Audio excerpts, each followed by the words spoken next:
अस्सलाम वालेकुम। कैसे हैं मेरे प्यारे प्यारे वीर एंड वीनियो। आज आप लोगों के साथ बिल्कुल पैकेज स्टाइल बर्गर बन की रेसिपी शेयर करूंगी जिसको बनाना बेहद आसान है।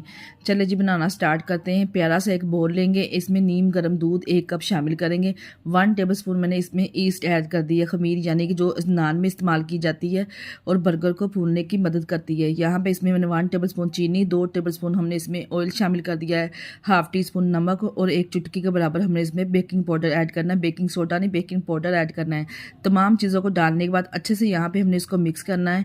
इस तरह से लिक्विड में मिक्स करेंगे ना तो मैदा गूंदने में आसानी होगी आपको। यहाँ पे मैंने 2 कप मैदा लिया है, जो हमने इसका लिक्विड बना के रखा था वो सारा का सारा इसमें ऐड कर देंगे।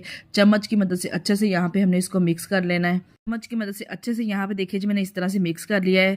अब हमने हाथों की मदद से डो को अच्छे से गूंद लेना है। हाथों पे हल्का सा ऑयल ग्रीस कर लेंगे और इसको अच्छे से गूंद लेंगे। जितना हम अच्छा डो को गूंदेंगे ना, इतने ही नरम और सॉफ्ट हमारे बंद बन के तैयार होंगे।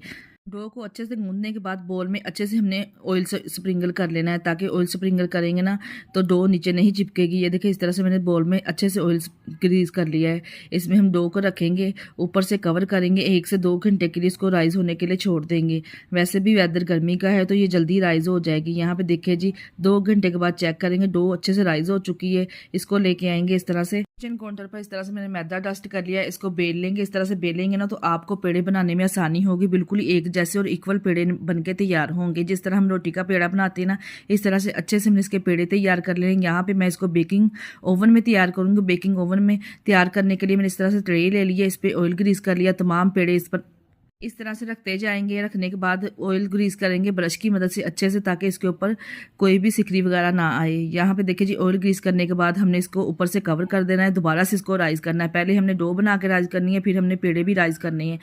यहाँ पे इसको लगाएंगे एग वॉश। यहाँ पे मैंने 1 अंडे की जर्दी लेके अच्छे से हमने ब्रश की मदद से तमाम पेड़ों के ऊपर अप्लाई कर देनी है। अगर आप एग वॉश नहीं लगाना चाहते तो आप दूध भी लगा सकते हैं। यहाँ पे देखिए इस तरह से मैंने तमाम पेड़ों के ऊपर एग वॉश इस तरह से लगा दिया है। इसके बाद इसके ऊपर स्प्रिंकल करेंगे सफ़ेद तिल। अगर तो आप खाना पसंद करते हैं तो आप डाल सकते हैं, नहीं पसंद करते हो तो आप स्किप भी कर सकते हैं। यहाँ पे मेरे पास सफ़ेद तिल थे, इस तरह से मैंने इसके ऊपर स्प्रिंकल कर दिए हैं।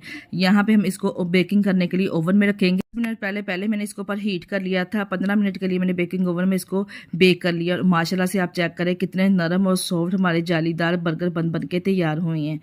आप इस रेसिपी को पतीले में या कढ़ाई में बना सकते हैं। जैसे मैंने सेम रेसिपी बनाई ना, इसी तरह से आप इसको फॉलो करते हुए सिर्फ आपने बेक करने के लिए कढ़ाई में इसको 20 मिनट के लिए रख देना है। पहले 10 मिनट के लिए हम कढ़ाई को गर्म कर लेंगे अच्छे से। और यहाँ पे देखिए जी माशाल्लाह से जालीदार हमारे बर्गर बन के तैयार हैं। आज की वीडियो कैसी लगी कमेंट बॉक्स में लाजमी बता के जाइएगा। अगर हमारी पूरी वीडियो देखना चाहते हैं तो यूट्यूब चैनल पर जाके आप विजिट कर सकते हैं। अगर टिकटॉक से